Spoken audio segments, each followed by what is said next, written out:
Entertainment வழங்கும் கார்த்தி மற்றும் அரவிந்த் சாமி நடிப்பில் மெய்யழகன் செப்டம்பர் 27 முதல் உங்கள் அபிமான திரையரங்குகளில். தமிழ்நாட்டில் அதிகாரம் படைத்த ஒரு சிலருக்கு மட்டுமே சூரியன் பிரகாசமாக உள்ளது என பாஜக மாநில தலைவர் அண்ணாமலை விமர்சனம் செய்துள்ளார்.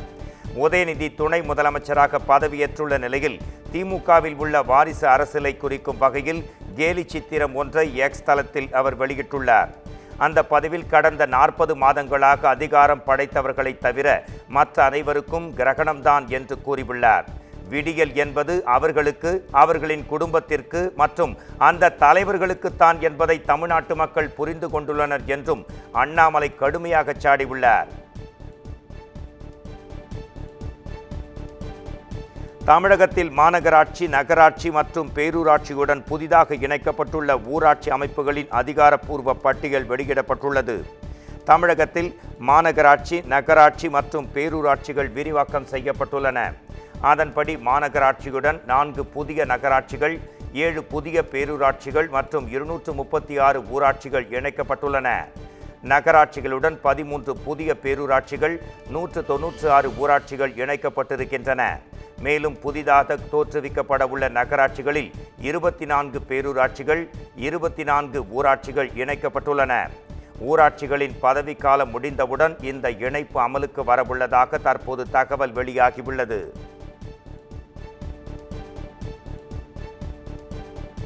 வரும் 2025ஆம் ஆண்டுக்குள் சென்னை, தாம்பரம் மற்றும் ஆவடி மாநகராட்சிகள் 37 ஊராட்சிகளை இணைத்து எல்லை விரிவுபடுத்தப்பட உள்ளது.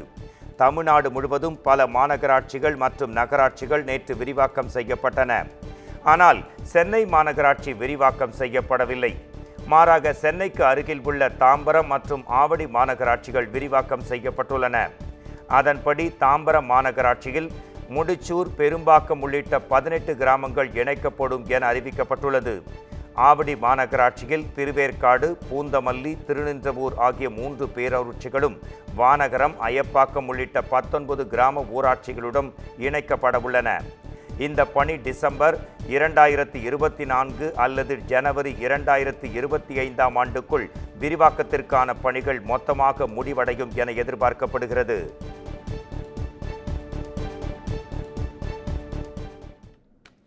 கும்பகோணத்தில் நடைபெற்ற தமிழக வெற்றி கழக நிகழ்ச்சியில் புஸ்ஸி ஆனந்துடன் பெண் ஒருவர் வாக்குவாதம் செய்ததால் அங்கு பெரும் பரபரப்பு ஏற்பட்டது.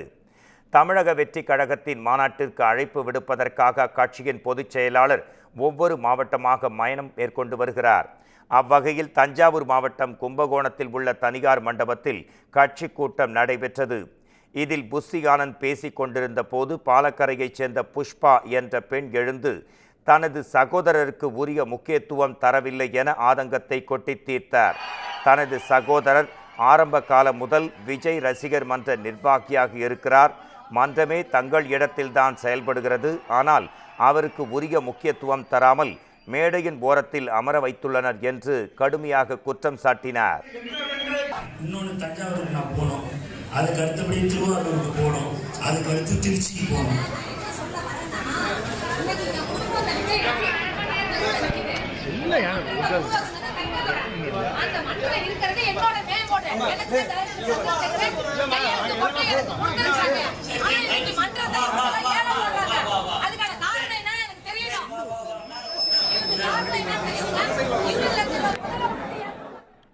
வக்ஃபு மசோதாவில் உள்ள பிரச்சனைகள் களையப்பட்டு வரும் குளிர்கால கூட்டத்தொடரில் நிறைவேற்றப்படும் என உள்துறை அமைச்சர் அமித்ஷா தெரிவித்துள்ளார்.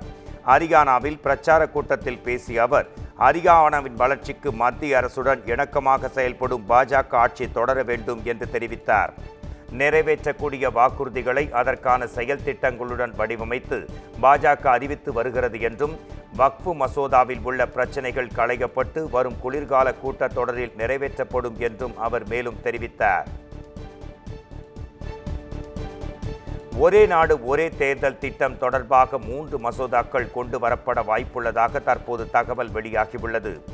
மக்களவை மற்றும் மாநில சட்டப்பேரவைகளுக்கு ஒரே நேரத்தில் தேர்தல் நடத்த அரசமைப்பு சட்டத்தில் திருத்தம் மேற்கொள்ளும் வகையில் முதல் மசோதா கொண்டு வரப்பட வாய்ப்புள்ளது. உள்ளாட்சி தேர்தல்களுக்கு மாநில தேர்தல் ஆணையங்களுடன் ஆலோசித்து வாக்காளர் பட்டியலை தயாரிப்பது தொடர்பாக 2வது மசோதாவும், யூனியன் பிரதேசங்களின் சட்டப்பேரவை பதவிக்காலத்தை பிற மாநில சட்டப்பேரவைகள் மற்றும் மக்களவை பதவிக்காலத்துடன் இணைக்கும் வகையில் 3வது மசோதாவும் கொண்டுவரப்பட உள்ளதாக கூறப்படுகிறது. இந்த மசோதாக்கள் வரும் நாடாளுமன்ற கூட்டத்தொடரில் தாக்கல் செய்யப்படும் என்றும் தகவல்கள் தெரிவிக்கின்றன.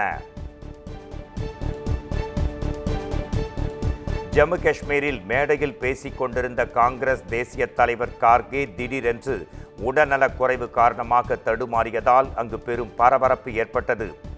ஜம்மு காஷ்மீர் சட்டப்பேரவை தேர்தலை முன்னிட்டு கத்வாவில் காங்கிரஸ் பொதுக்கூட்டம் நடைபெற்றது. இதில் அக்கட்சியின் தேசிய தலைவர் மல்லிகார்ஜுன கார்கே உரையாற்றிக் கொண்டிருந்தார். அப்போது குறைந்த இரத்த அழுத்தம் காரணமாக அவர் உடல் நடுங்கி தடுமாறினார். உடனடியாக மேடையில் இருந்த நிர்வாகிகள் ஓடிச் சென்று அவரை தாங்கி பிடித்தனர். இந்நிலையில் உடல்நலக்குறைவால் பாதிக்கப்பட்ட கார்கேவிடம் செல்போன் மூலம் பிரதமர் நரேந்திர மோடி நலம் விசாரித்ததாக தகவல் வெளியாகியுள்ளது. திருப்பதி ஏழுமலையான் கோயிலில் பிசிசிஐ செயலாளர் ஜெய்ஷா சுவாமி தரிசனம் செய்தார். இந்திய கிரிக்கெட் கட்டுப்பாட்டு வாரியத்தின் செயலாளர் மற்றும் ஆசிய கிரிக்கெட் கவுன்சிலின் தலைவருமான ஜெய்ஷா நேற்று திருப்பதி ஏழுமலையானை தரிசனம் செய்ய வந்தார். அப்போது அவருக்கு கோயில் அதிகாரிகள் தரிசன ஏற்பாடுகளை செய்து தந்தனர். தரிசனத்துக்கு பின் கோயில் ரங்கநாய மண்டபத்தில் வேத பண்டிதர்கள் வேத ஆசி வழங்க கோயில் நிர்வாகிகள் சுவாமி தீர்த்த பிரசாதங்கள் வழங்கி அவரை கௌரவித்தனர். கர்நாடகாவில் சேலம் நகைக்கடை வியாபாரியிடம் 350 கிலோ வெள்ளிக்கட்டி மற்றும் 1 கோடி ரூபாய் கொள்ளையடிக்கப்பட்ட சம்பவம் அதிர்ச்சியை ஏற்படுத்தியுள்ளது. சேலத்தைச் சேர்ந்த மகாதேவ் என்ற நகைக்கடை வியாபாரி மகாராஷ்டிராவிலிருந்து 350 கிலோ வெள்ளிக்கட்டிகளை வாங்கிக் கொண்டு கர்நாடக வழியாக தமிழ்நாட்டுக்கு வந்து கொண்டிருந்தார். கர்நாடக மாநிலம் தும்கூரில் அவரது காரை வழிமறித்த மர்ம நபர்கள் காரில் இருந்த 1 கோடி ரூபாய் பணம் மற்றும் 350 கிலோ வெள்ளியை கொள்ளையடித்து சென்றனர். இது குறித்து கர்நாடக போலீசார் தீவிர விசாரணை நடத்தி வருகின்றனர்.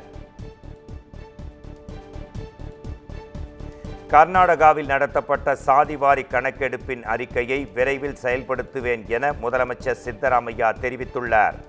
மைசூரில் செய்தியாளர்களை சந்தித்த அவர் தான் முதன்முறையாக முதலமைச்சரான போது சமூக பொருளாதார கல்வி கணக்கெடுப்பு நடத்த காந்தராஜா ஆணையை அமைத்தேன் என்றும் அந்த அறிக்கை வெளியாவதற்கு முன் அதிகாரம் இழந்தோம் என்றும் தெரிவித்தார்.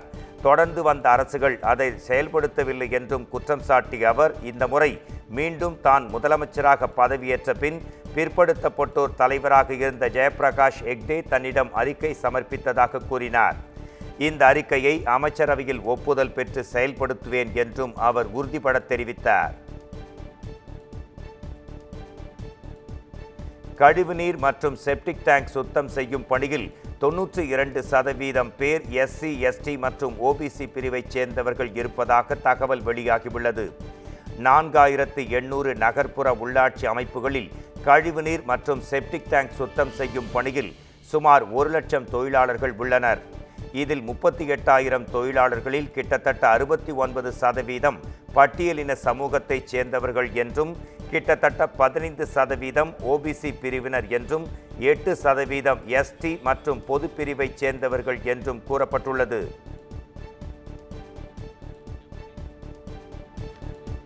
என்டர்டெயின்மெண்ட் வழங்கும் கார்த்தி மற்றும் அரவிந்த் சாமி நடிப்பில் மெய்யழகன் செப்டம்பர் 27 முதல் உங்கள் அபிமான திரையரங்குகளில்.